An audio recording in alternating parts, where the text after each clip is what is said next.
Hello friends, welcome to my YouTube channel the web education.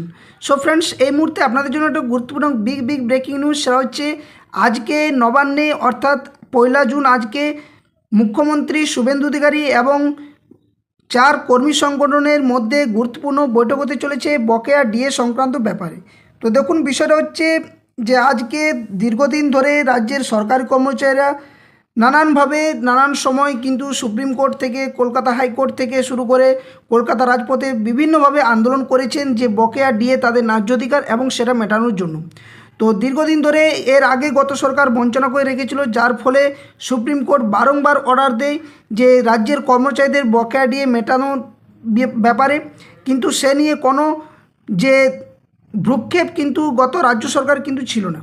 তো বর্তমান পরিস্থিতি দাঁড়িয়ে মুখ্যমন্ত্রী শুভেন্দু অধিকারী নিজে কিন্তু আজকে 4 কর্মী সংগঠন যারা রয়েছে আন্দোলনকারী বিভিন্ন কর্মী সংগঠন, তাদের সাথে একটা গুরুত্বপূর্ণ বৈঠক হতে চলেছে আজকে নবান্নে বিকেল 5টার সময়। তো গুরুত্বপূর্ণ যে বিষয়গুলো উঠে আসছে সেটা কি আজকে নবান্নে 42% হারে নাকি 25% হারে বকেয়া ডিএ সেটা মেটাবে, সেই বিষয়ে আলোচনা হতে পারে। সাথে সাথে নতুন যে বেতন কমিশন সেখানে ফিটমেন্ট ফ্যাক্টর কী হবে, এই বিষয়েও কিন্তু একটা গুরুত্বপূর্ণ আলোকপাত হতে চলেছে। তো সকলে জানেন যে গত 2 দিন আগে থেকে রাজ্যের কর্মচারী যারা পেনশনার যারা রয়েছেন তাদের কিন্তু যে বকেয়া ডিএ করা যাক।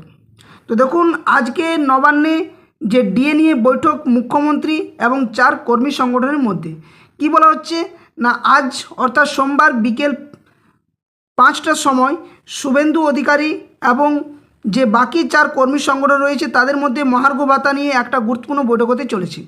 এই বৈঠকে কি হয় না, সেদিকে তাকিয়ে আছে সরকারি কর্মী মহল। গত শুক্রবার রাজ্য সরকারের পেনশনার এবং পারিবারিক যে পেনশন প্রাপকদের একটা অংশের ব্যাংক অ্যাকাউন্টে 5ম বেতন কমিশনের সুপারিশ অনুযায়ী বকেয়া ডিএর বাকি থাকা টাকা পাঠানো হয়। সোমবারের বৈঠকে যে 4টি সংগঠন ডাক পেয়েছে তারা সবাই 5ম বেতন কমিশনের বকেয়া ডিএ মামলায় অংশ নিয়েছিল। তাহলে কি সরকার শুধু ওই বকেয়া ডিএ নিয়েই আজ আলোচনা করতে চাইছে, সেই প্রশ্নও কিন্তু উঠছে কর্মী মহলের মধ্যে। তবে বৈঠকে ডাক পাওয়া সংগঠনের নেতারা জানিয়েছেন যে 6ষ্ঠ বেতন কমিশনের সুপারিশের ভিত্তিতে এখন যে 42% ডিএ বকেয়া আছে তা মেটানো এবং 7ম বেতন কমিশন কবে গঠিত হবে সেটাও মুখ্যমন্ত্রীর কাছে তারা জানতে চাইবেন। তো মন্ত্রিসভা ইতিমধ্যেই বেতন কমিশন গঠন অনুমোদন করলেও আনুষ্ঠানিকভাবে তার বিজ্ঞপ্তি কিন্তু জারি করা হয়নি। তো বৈঠকে ডাক পাওয়া ডিএ কেসের মূল মামলাকারী confederation of state government employees সাধারণ সম্পাদক মলয় মুখোপাধ্যায় তিনি জানিয়েছেন যে 7ম বেতন কমিশন গঠন করে তার সুপারিশ কার্যকর করার আগে এখন নতুন যে কমিশন অনুযায়ী যে 42% ডিএ অর্থাৎ 6ষ্ঠ কমিশন অনুযায়ী যে 42% ডিএ সর্বভারতীয় যে সূচক সেই অনুযায়ী কিন্তু বকেয়া আছে সেটা কিন্তু মেটাতে হবে সরকারকে।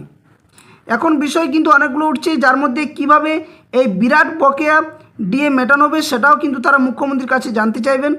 বেতন কমিশন গঠনের বিজ্ঞপ্তিও দ্রুত জারি করার দাবি জানানো হবে, কারণ নিয়ম অনুযায়ী ওই কমিশনের সুপারিশ চলতি বছর জানুয়ারি মাস থেকে কার্যকর হওয়ার কথা। বিগত সরকার 4 বছর দেরি করে 2020 সালের জানুয়ারি থেকে 6ষ্ঠ বেতন কমিশনের সুপারিশ কার্যকর করার কারণে কর্মী এবং পেনশনারদের প্রচুর আর্থিক ক্ষতি হয় বলেও অভিযোগ ওঠে।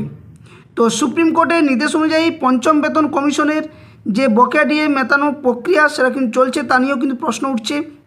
মলয়বাবু এবং জাতীয়তাবাদী পেনশনার অ্যাসোসিয়েশনের প্রধান আহ্বায়ক মনোজ চক্রবর্তী জানান যে সরকারি আর্থিক অনুদানে চলা বিভিন্ন প্রতিষ্ঠানের অবসরপ্রাপ্ত কর্মীরা এখনও বকেয়া ডিএর 2টি কিস্তির একটিও পাননি।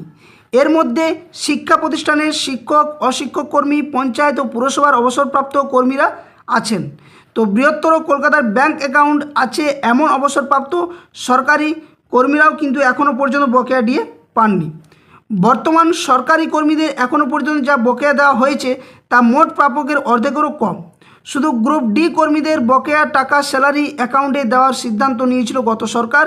বাকি 3 শ্রেণী কর্মীদের প্রাপ্য জিপিএফ তহবিলে জমা দেওয়ার কথা বলা হয়। এসব প্রসঙ্গে বৈঠকে তোলা হবে বলেও জানিয়েছেন কনফেডারেশন অফ নেতা যিনি রয়েছেন। তো বুঝতে পারছেন বিষয়টা কোন দিকে যাচ্ছে, যেহেতু এখনও পর্যন্ত রাজ্যের সরকারি কর্মচারীদের যে বকেয়া ডিএ সেটা কিন্তু পুরোপুরি মেটেনি এবং সেখানে একটার পর একটা কিন্তু এর আগের সরকার অজুহাত দেখিয়েছে।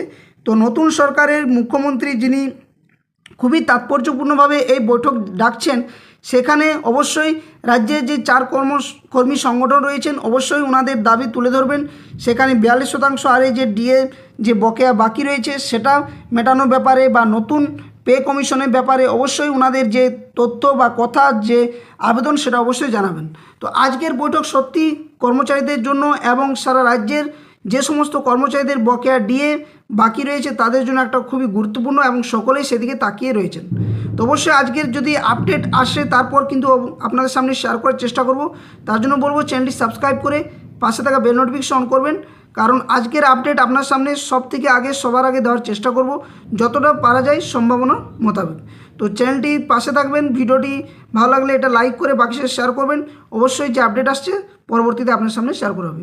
তো ভিডিওটা বেশি লেন্থি করছি না, ধন্যবাদ, জয় হিন্দ, সকল সুস্থ থাকুন, ভালো থাকুন।